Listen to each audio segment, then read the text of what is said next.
일본 사이타마현 구마가야시의 한 2층 주택. 한 남성이 기자들 앞에서 자신의 이야기를 시작합니다. 그날 일을 마치고 집으로 돌아가려 하자 집 주위에 폴리스 라인이 쳐져 있었습니다. 멀리서 집을 바라보자 2층의 큰딸 방에 불이 켜져 있는 것을 보았습니다. 이상했습니다. 분명 평소 같으면 이 시간에 1층에서 저녁 식사 준비를 하고 있을 텐데 혹시나 하는 마음에 아내에게 여러 번 전화를 걸어봤지만 받지 않았습니다. 설마 집안에서 내 가족이 살해당했을 거라곤 조금도 생각하지 않았습니다. 그는 한 살인사건으로 아내와 2딸을 잃은 카토 유키 씨였습니다. 한 가정이 풍비박산난 끔찍한 살인사건. 그런데 말이죠. 피해자는 더 있었습니다. 9월 14일 2명, 9월 16일 4명. 이 사건의 피해자는 무려 6명. 범인은 연쇄살인마였습니다. 단 3일 만에 6명을 살해한 범인은 페루 국적의 루데나 바이런 조나단이었습니다. 이후 외신을 통해 알려진 충격적인 기사들, 바로 연쇄살인마의 DNA. 그는 왜 페루에서 일본까지 건너와 무고한 사람들을 살해한 것일까? 그에게 감춰진 비밀은 무엇일까? 오컬트 스토리, 구마가야 연쇄살인 사건의 비밀편입니다. 비극은 아무런 예고 없이 찾아오곤 합니다. 그날도 그랬습니다. 2015년 9월 13일 오후 12시 30분 일본 구마가야 시내 주택에서 점심을 준비하던 여성은 마당에서 이상한 소리를 듣게 됩니다. 창문을 통해 보이는 모습은 외국인 남성이 집 마당에 서성이는 상황이었습니다. 무슨 일이냐라는 질문을 하자 이 남성은 전화를 거는 듯한 제스처를 취하며 케이사츠, 바로 경찰이라는 단어를 연속적으로 말하며 자신의 지갑을 꺼내 돈이라는 말을 냈죠. 일본어가 서툰 외국인 남성이 무슨 문제가 생겼구나라는 생각에 재빨리 경찰에 신고를 하게 됩니다. 오후 1시 45분 도착한 2명의 경찰관. 페루로 가고 싶다는 말만 반복하기에 그에게 구마가야 경찰서까지 임의동행을 권유합니다. 무슨 일이 있었는지 묻는 질문엔 서툰 일본어로 가나가와에 누나가 있는 곳이라는 말과 페루로 가고 싶다는 말만 반복합니다. 경찰은 오후 3시경 스페인어 통역사를 본부에 요청하며 이 남성의 가족에게 연락을 하기 위해 소지품을 뒤져 신원을 조회해봅니다. 그의 이름은 나카다 루데나 바이런 조나단. 페루에서 친누나와 일본으로 함께 들어와 군마현 이세사키시 샐러드 제조 공장에서 근무를 한 외국인 근로자였습니다. 우선 나카다의 누나에게 전화를 걸어 동생이 다른 사람의 마당에 침입해 경찰서에 있다 알렸지만 누나도 일본어가 매우 서툰 상황이었죠. 결국 두 사람이 대화할 수 있게 전화를 바꿔주었지만 나카다는 몇 마디 하지 않고 눈물을 흘리며 전화를 끊었습니다. 이후에도 하염없이 눈물만 흘리던 나카다. 통역 요원이 타 지역에서 오고 있기 때문에 쉽게 대화도 통하지 않는 상황이었죠.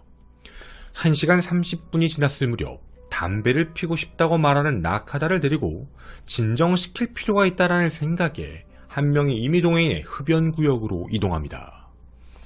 염거푸 담배를 피우며 시간을 보내자 이제 다시 서내로 들어가야 한다라고 권했지만 하나만 더 피겠다는 제스처를 했고 경찰이 잠시 뒤를 도는 사이 빨간불인 신호등을 가로질러 반대편 도로로 도주해버립니다. 놀란 경찰은 뒤를 쫓았지만 이미 멀리 달아나 버린 상황이었죠. 그를 어떻게든 추적해 검거해야 했을까요? 당시엔 범죄 혐의점이 없었습니다. 다른 사람의 집에 침입한 건 사실이지만 집 주인은 형사적 처벌을 위한 신고를 한 것이 아니라 도움이 필요한 사람이다 라고 생각해 경찰에 연락을 했을 뿐이니 말이죠. 하지만 경찰은 무언가 석연치 않았습니다. 현금 35,000원, 여권, 휴대폰 등이 들어가 있는 가방을 두고 그냥 도주했다는 점이죠. 어떤 문제를 일으킬 수도 있다는 생각에 오후 3시 50분까지 경찰관 20명을 투입해 나카다의 행방을 찾아 나섰지만 어디에서도 그의 흔적을 찾을 수는 없었습니다. 이후 이상한 신고 전화들. 수색이 진행되던 오후 4시 40분경 자신의 집 마당에서 긴팔 티셔츠에 청바지 차림인 까무잡잡한 피부의 외국인 남자가 창백한 얼굴로 겁에 질려 서 있는 걸 발견하고 밖으로 나가라고 재촉하자 담을 넘어 도주했다는 신고가 접수됩니다. 또 5시 9분 경찰서에서 약 500m 떨어진 주택에선 마당에 있는 창고에 외국인이 있어 말을 걸었더니 도망을 갔다. 5시 34분엔 앞선 신고지에서 약 270m 떨어진 주택에서 중동계 외국인이 추리한 모습으로 돈이라고 금전을 요구하다 거절을 당하자 주변을 둘러보고 인기척을 느낀 뒤 도망쳤다는 신고 내용도 접수됩니다.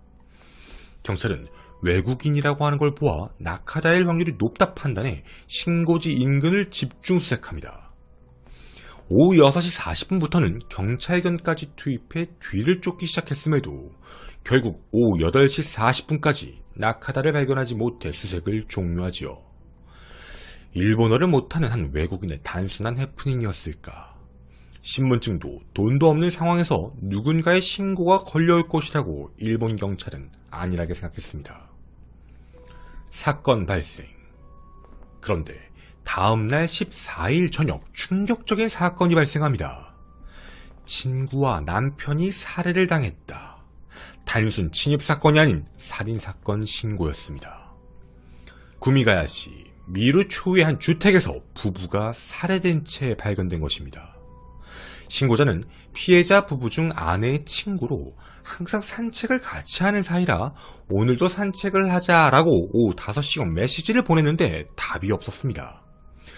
이럴 친구가 아닌데 라는 생각으로 오후 6시경 집에 와보니 이미 사망한 상태였죠. 피해자는 55세 타사키 미노루 씨와 53세 미사에 씨. 현장을 둘러보자 부부는 집안에 있던 부엌칼로 공격을 당해 사망했고 현장 화장실 거울에는 피해자들의 혈액으로 써놓은 알파벳이 적혀 있었습니다. 사라진 물건은 현금 8만원과 남편의 자동차뿐이었죠. 단순한 강도살인 범행인 걸까? 일본 경찰은 전날 도주한 나카다와의 연관성을 전혀 생각하지 못한 채 별도의 살인사건으로 수사를 시작합니다. 이에 대한 근거로 다음날 15일 살인사건이 아닌 신고자들의 자택 마당에 침입해 돈을 요구한 혐의로 나카다에 대한 체포영장만을 발부했지요. 하지만 여전히 찾지 못하고 있었습니다. 결국 끝이 아니었습니다. 16일 오후 4시 23분 첫 번째 살인사건 현장에서 1km 떨어진 자택에서 또다시 살인사건이 발생합니다. 피해자는 혼자 거주하던 84세 시라이시 카지오씨.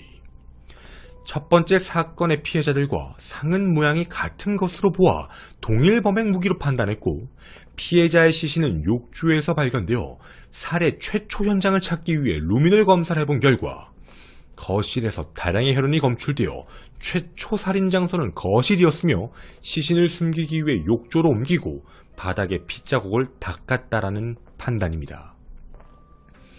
3일 사이 연쇄적으로 살인을 저지른 범인. 피해자들은 일면식도 없는 무고한 사람들이었습니다. 그대로 더 있다간 또 다른 피해자가 발생할 수 있었기에 경찰은 인근 주민들의 안위를 걱정하며 한 집씩 호출벨을 눌러 혹시 무슨 일은 없는지 수상한 사람을 보진 못했는지 탐문을 시작합니다. 몇몇 집을 방문한 후 두 번째 살인사건 현장에서 80m 떨어진 한 집의 초인종을 누릅니다. 그런데 무언가 이상했습니다. 아무런 인기척 없이 조용한 집이었죠. 물론 사람이 집을 비웠다라고 생각할 수는 있지만 1층과 2층의 불이 환하게 켜져 있음에도 사람이 아예 없다는 게 이상했습니다. 화장실에 간 게 아닐까라는 생각에 10분 정도 기다렸음에도 역시나 어떠한 응답도 없었습니다. 그런데 그 순간 2층 창문에 다량의 혈흔이 묻은 채 양손에 칼을 든 남자가 얼굴을 내밀었습니다. 그는 아는 얼굴이었습니다. 바로 나카다였죠.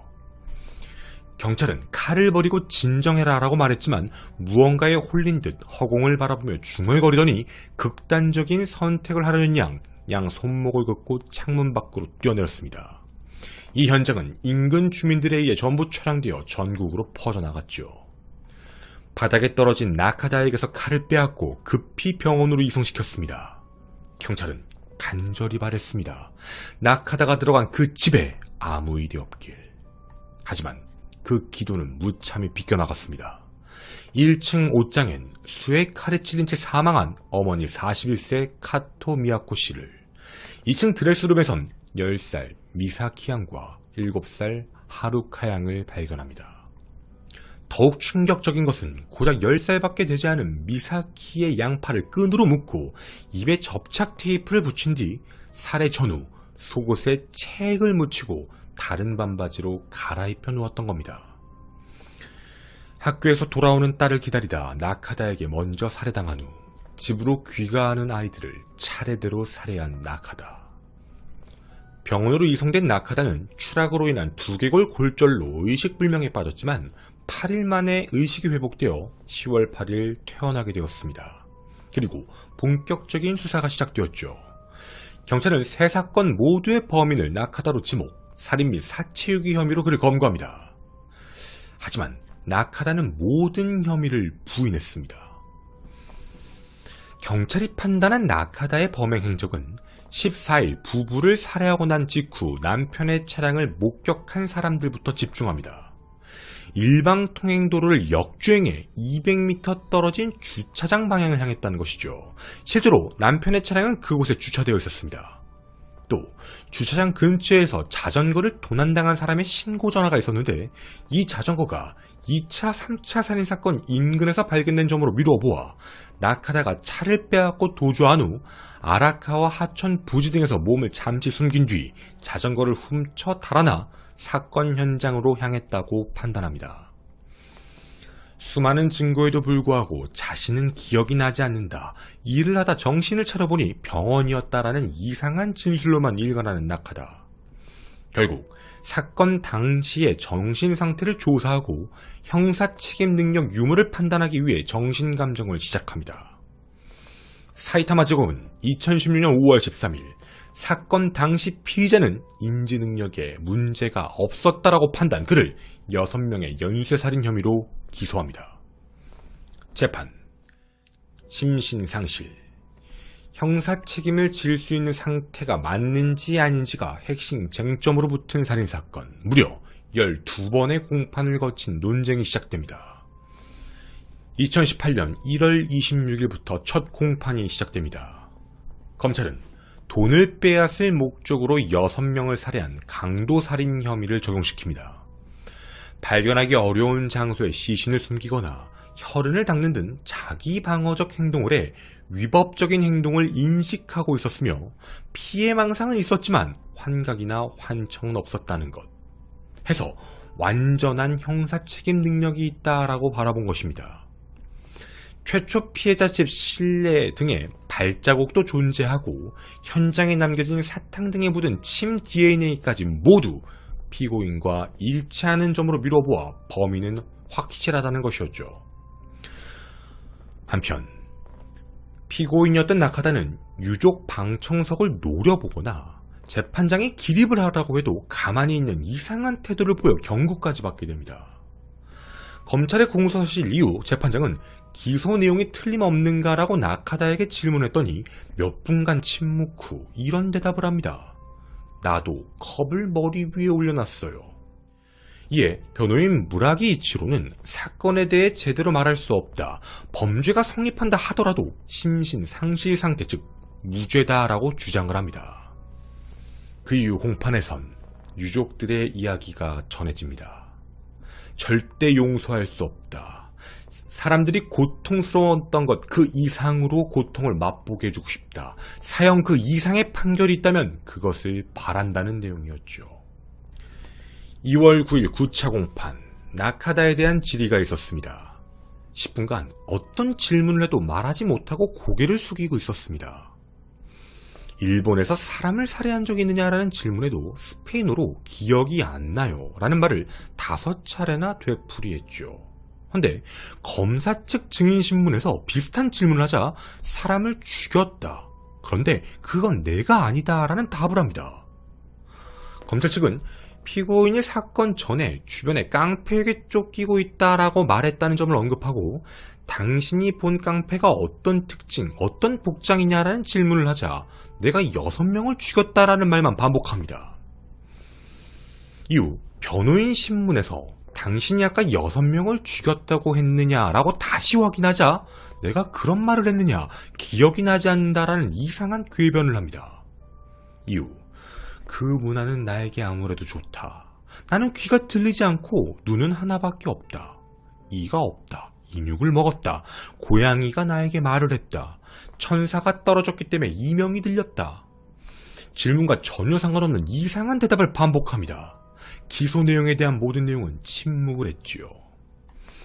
이에 답답함을 느꼈던 세 번째 사건 유족의 남편이 질문을 던집니다. 당신은 가족을 소중히 여깁니까? 근데 여기엔 정상적인 답변을 합니다. 중요합니다. 이어진 질문. 그 가족이 모두 살해당했다면 어떻게 생각하냐라는 질문에는 명확한 대답도 하지 않고 엉뚱한 언행만을 반복합니다. 2월 19일 검찰의 구형, 사형이었습니다. 검찰은 시신을 숨기거나 혈흔을 닦아내는 등 범행을 은폐하는 듯한 행동을 하고 있는 점, 이런 점으로 미뤄보아 책임 능력은 인정된다. 전혀 잘못 없는 타인의 생명을 해치는 것으로 목적을 달성하는 건 절대 용납할 수 없다. 극히 잔혹하고 냉혹무도한 범행이다라고 결론을 내립니다. 이에 변호인 측은 이렇게 항변합니다.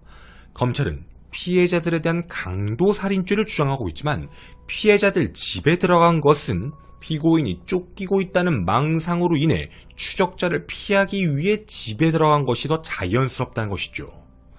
강도살인죄는 성립하지 않고 살인죄, 절도죄에 그친다는 반박입니다. 또 조현병이 압도적으로 있었기 때문에 옳고 그름을 판단할 수 없어 심신상실 상태, 무죄다라는 주장이었습니다. 2018년 3월 9일 1심 재판부는 선고를 합니다. 바로 사형이었죠. 일본은 사형 판결 시 주문, 사형이라는 말을 뒤로 미루고 이유를 먼저 이야기하는 경우가 많은데 사이타마 지방법원은 주문을 먼저 이야기했습니다. 그 판결 이유는 범행을 알고 저질렀음이 분명하다는 것, 현장에 남은 DNA까지 모두 피고인을 가리키고 있는 것, 범행 후 차량을 빼앗는 등 금품을 챙기기 위한 일관된 행동도 분명 인정된다는 점, 현장에서 시신을 숨긴 점으로 보아 완벽한 형사적 책임 능력이 인정된다고 판단합니다. 물론 조현병으로 인해 심신상실이라는 부분이 있을 수 있다고는 보지만 이건 매우 한정적이다라고 선을 그었습니다. 그리고 범죄인을 페루로 보내지 않는다고 판단합니다. 페루에서는 1979년 이후 사형이 집행되지 않아 실질적 사형 폐지국이었죠. 일본은 사형을 집행하는 국가였습니다. 1심 판결이 끝난 후 변호인 무라기 이치로는 조현병이 범행에 영향을 주었다고 인정했음에도 완전 책임 능력을 인정하는 건 되게 우스꽝스러운 판결이다라며 비판을 합니다. 즉시 항소를 했죠. 그렇게 2019년 6월 10일 항소심이 시작됩니다. 여러 번의 공판 끝에 12월 5일 선고 공판. 항소심 재판부는 사형을 파기합니다. 그에게 무기징역형을 선고하지요. 조현병 문제였습니다. 심신상실이라고까지는 할 수 없지만 완전한 책임 능력을 인정한 1심의 판결이 적절치 않아 심신상실이 아닌 심신미약을 인정한다는 것이죠. 그렇게 2020년 9월 9일 대법원은 상고를 기각하며 무기징역을 확정합니다. 정말 나카다는 아무것도 기억을 하지 못한 채 살인을 저지른 걸까요? 그런데 말이죠. 그의 재판 이후 이상한 이야기가 나오기 시작합니다. 바로 살인마의 DNA. 페드로 파블로 나카다 루데냐. 킬러명 죽음의 사도. 그는 페루에서 25명 이상을 죽인 연쇄살인마입니다. 1990년부터 2006년까지 페루에서 17명을 살해한 혐의로 35년형을 선고받은 연쇄살인마. 페루 전역을 떠들썩하게 한 살인사건의 범인이었죠.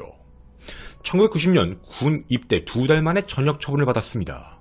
신의 명령이 들린다, 이상한 소리를 하다 보니 군 정신과 의사가 사이코패스로 진단해 사회 위협 판정을 받았죠. 하지만 제대 후 치료를 받지 않았습니다. 그는 스스로를 죽음의 사도라고 생각, 연쇄살인마가 되어버리죠. 슬리퍼로 만든 수지에 소음기를 장착한 9mm 권총으로 25명을 살해한 것으로 추정되며 20명을 살해했다고 자백은 했지만 재판 입증은 17명이 전부였습니다. 해서 17명의 살해 혐의로 35년형을 선고받은 것이죠. 그에 대한 무서운 내용도 있습니다. 경찰 신문 내용인데요. 경찰은 이런 질문을 했습니다. 당신은 지구를 정화하기 위해 신이 내린 사도라고 주장하는 것 같은데 이 정도 죄를 지은 것에 대한 후회가 없는가? 이에 왜 미안하다는 생각을 하는가? 그놈들은 존재해서는 안 되는 인간들이다. 경찰은 또 묻습니다. 그럼 기회가 되면 또다시 살인을 반복할 것인가? 나는 약물 중독자나 동성애자, 도둑들을 지워버리고 거리를 정화하는 임무를 맡고 있다. 아직 그 일을 완수하지 못했다라고 답을 합니다. 그 또한 망상형 조현병을 주장했지만 결국 징역 35년형을 선고받아 나중에 출소를 하게 됩니다. 무언가 이름이 이상하지 않으신가요? 혹시 지금 나카다라는 이름이 들려서 페루에서 연쇄살인을 저질렀던 그 범인이 일본으로 건너와 또다시 연쇄살인을 저질렀나 라는 생각이 드시나요? 아닙니다. 페루에서 17명을 살해한 혐의로 징역 35년형을 선고받은 페드로 파블로 나카다 루데냐는 일본 구마가야 연쇄살인 사건의 범인, 그의 친형이었습니다. 한 형제가 한 명은 페루에서 한 명은 일본에서 연쇄살인마가 된 참 기이한 사건. 그런데 여러분은 왜 같은 사람일 것 같다라는 생각을 하셨나요? 바로 그 나카다라는 이름 때문입니다. 형이었던 페드로 파블로 나카다라는 이름, 이유가 있었습니다. 그는 언젠가 일본으로 건너갈 걸 꿈꾸며 2003년 연쇄살인 도중이었습니다. 일본인 풍의 이름으로 개명을 한 것이죠. 원래 이름은 페드로 파블로 메시아스 루데냐였습니다. 그럼 혹시 형이 완수하지 못한 일본에서의 연쇄살인을 동생이 실현한 것이 아닐까라는 의문점이죠. 저는 오컬트 스토리의 김원이었습니다. 감사합니다. 준이야기입니다. 사실 이 내용은 끝나지 않은 이야기들도 좀 있었습니다. 어떤 부분이냐면 일단 유족들이 민사소송을 걸었어요. 특히 이제 세 번째 피해자의 남편, 당시에 경찰이 주민들에게 알리지 않아 피해를 막지 못했다. 그래서 자신의 아내와 딸들이 살해되었다라고 주장해서 2018년 9월 14일 날 위자료 6,400만 원 그래서 이제 청구 소송을 국가에다가 했는데 최종적으로 얼마 전에 판결이 났어요. 지금이 6월 10일이죠. 2022년. 2022년 4월 18일 사이타마 지방법원이 당시 경찰에 제보 의무가 있었다고 인정할 수 없다라는 이유로 청구를 기각하게 됐습니다. 즉 국가에서 배상할 이유는 없다라는 내용이었죠. 하지만 이 문제에 대해 경찰에 대한 비판은 정말 많았어요. 이미 동행이었지만 일단 처음에 잡았는데도 도주하게 냅뒀고 주거 침입을 분명히 뒤에 했는데 신병 확보를 하지 못한 채 그를 활개하게 두었다는 것. 또 14일날 1차 살인 사건이 발생했을 때 관계성이 불분명하긴 했지만 당시에 13일에 도주한 남자와의 관계를 좀 더 판단하면서 주민에 대한테도 얘기하고 검문이나 이런 대책이 있었어야 되는데 대책을 아예 하지 않았다라는 점에 대해 비판을 많이 받았거든요. 실제로 일본의 여러 전문가들도 이게 큰 문제라고 지적을 했어요.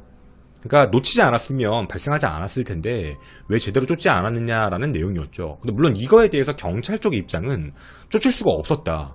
애초부터 범죄 혐의 좀 더 없었고 소지품을 둔 채 그냥 도주한 거는 좀 독특한 사례였을 뿐이다라고 판단을 했지 그걸 가지고 그 사람을 잡아야 된다라고도 판단하기 어려웠고 어떤 범죄랑 연관됐다라는 자료가 없었기 때문에 자신들의 입장에선 좀 그게 힘들었다라는 정도였죠. 그래서 이 사건 이후에 경찰의 강경 대응책에 대한 부분 좀 변경이 돼요.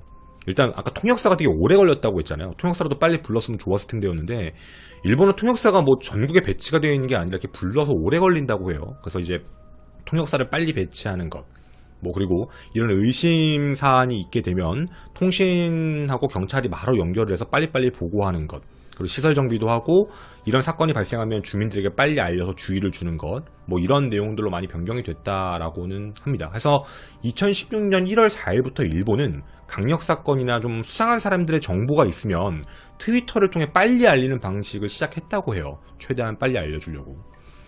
그리고 이건 진짜 좀, 그러니까 여러분이 생각하셨을 때 사람들마다 의견이 다를 수 있지만, 아까 이제 국가로 배상 청구를 했던 그 세 번째 피해자의 남편, 아빠죠. 그 사람부터 저거 청구한 건 좀 너무하다라고 생각하시는 분들도 있었을 것 같은데, 이분이 좀 많이 분개하셨던 이유도 있었어요. 전 이거 되게 가슴 아팠는데, 뭐냐면 집에서 살인사건이 발생했잖아요. 그 집 안에서 여러 가지 물건들도 경찰은 증거 수집 확보를 위해 가지고 간 상황이었어요. 근데 거기에 엔딩 노트가 있던 거예요. 그 엔딩 노트가 뭐냐면 우리나라로 따지면 유언장이죠. 그러니까 자기가 죽을 거라고 쓰는 게 아니라 그런 거 있잖아요. 매년마다 쓰시는 분들. 그러니까 자기가 언제 죽을 줄 몰라서가 아니라 그런 걸 쓰면은 이제 자신의 1년에 대한 삶을 돌이켜 볼 수도 있고 미래에 대한 뭐 책임도 져야 되고 이런 여러 가지 생각을 하면서 생각을 정리하시면서 매년마다 이렇게 유언장을 쓰시는 분들이 있어요. 근데 여기에 이제 피해자 이제 아내죠. 아내도 매년 썼다고 해요. 그래서 그 엔딩 노트가 그 집에 있었는데 경찰이 증거물로 10월 18일까지 그걸 압류했어요. 남편이 제발 그것만이라도 돌려달라. 아니면 거기가 이제 엔딩 노트 유언장이니까 거기에 무슨 내용이 적혀 있는지만 보여만 달라라고 요청을 엄청 했는데 경찰이 그걸 거부해요. 왠지는 모르겠어요. 어쨌든 그걸 거절해서 못 봤죠. 그리고 결국에는 이제 장례를 다 치르고 나서 나중에 이제 그거를 보게 되는데 거기에 이런 말이 적혀 있었다고요. 그 안에 이제 그 엔딩 노트에 나의 장례식에는 별에다가 소원을 좀 빌어달라. 못했죠. 그리고 자기가 죽으면 딸들의 사진을 관 안에다가 가득 채워달라라고 얘기했는데 그것도 못 지킨 거예요. 그래서 그거에 되게 분개를 하셨다고 해요. 그 마지막 유언조차도 못 지켜줬다고. 그리고 그 글의 마지막에 적혀있던 내용이 결혼해줘서 고맙다였대요. 그러니까 이게 자기가 죽을 줄 알고 쓴 게 아니고요, 여러분. 다시 한번 얘기하지만 오해하시면 안 돼요. 그게 아니라 이제 매년 그렇게 하나씩 쓰시는 분들이 있잖아요. 삶을 돌아보기 위한 그런 걸로 얼마나 지금 소중하고 감사한지를 느끼기 위해 그런 것 때문에 많이 슬퍼하시고 분개하셨다라고 알고 있습니다. 네. 지금도 이해할 수 없어요. 일본 현지도 그래요. 이해를 못해요. 왜 그걸 보여주는 게 뭐가 문제였을까? 수사랑 무슨 상관이 있다고.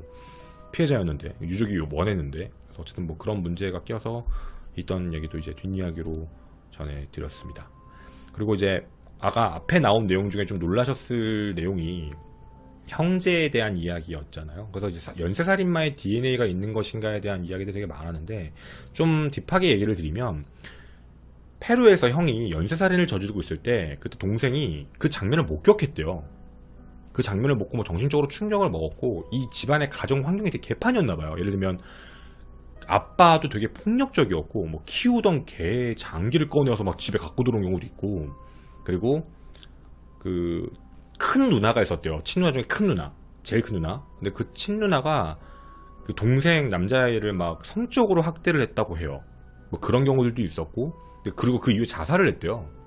극단적인 선택을 했다고 하는데 어쨌든 물론 그래서 그런 얘기가 있어요. 제가 이 얘기 왜 하고 싶었냐면 연쇄살인 아마 이제 제목만 보신 분들은 연쇄살인마의 DNA 이러면 뭐 DNA 있네. 근데 이게 뭔가 과학적으로 완벽히 입증됐다라는 게 아니라 이제 살인에 대한 충동 제어가 좀 떨어지는 뭐 그런 DNA가 있다라는 건 본 것 같은데 그게 아니고 전문가분들이 가장 많이 얘기하시는 부분 중에 하나는 그러니까 범죄 심리도 마찬가지고 가정 환경에 대한 얘기를 그래서 되게 많이 얘기하는 거예요. 그러니까 살인마와 관련해서 뭐 선천적인 것도 있지만 후천적인 약간 사이코패스 범죄자들을 보게 되면 어린 시절의 학대 경험을 그래서 얘기를 많이 한대요. 그러니까 어린 시절에 학대 받았다고 살인 사건의 범인인데 이런 얘기를 하는 게 아니라 대부분 그런 케이스가 있기 때문에 아동 학대와 관련된 부분, 아동 관리에 대한 부분을 굉장히 신경을 많이 쓰는 거거든요. 그러니까 우리나라도 그래서 그 얘기에 대해서 강조를 많이 하시는 거고 되게 중요하다고 얘기하는 것 같아요. 그렇게 되지 않으면 막지 않으면 나중에 이제 더 큰 사회적인 문제가 발생이 돼버리니까 그래서 그런 부분에 대한 내용이니까 저희가 뭐 제목으로는 그렇게 걸겠지만 연쇄살인마의 DNA가 있다 없다에 대한 부분은 뭐 함부로 얘기할 수 있는 건 아니고요. 가끔 이제 그런 사례들이 나타나요. 뭐 아버지가 그랬는데 뭐 아들이 그랬다더라 막 이런 것 때문에 그러실 수도 있는데 정확하게는 환경에 대한 이야기들이 더 많이 있는 것 같습니다. 감사합니다.